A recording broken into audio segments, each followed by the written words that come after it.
June போனால் ஜூலை காற்றே, கண் பார்த்தா காதல் காற்றே, பூ பூத்தா தேன் வருமே, பின் பார்த்தா தீ வருமே.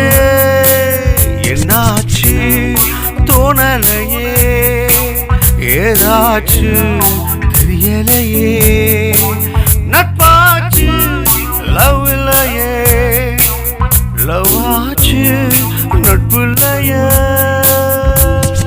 நேற்று என்பது கையில் இல்லை, நாளை என்பது பையில் இல்லை, இன்று மட்டுமே நெஞ்சில் மிச்சம் உண்டு. தோழா மொத்த கூத்துக்கள் யாருக்காக, மொத்த பூமியும் கூத்துக்காகத்தான் அன்பே. நேற்று என்பதும் கையில் இல்லை, நாளை என்பதும் பையில் இல்லை, இன்று மட்டும்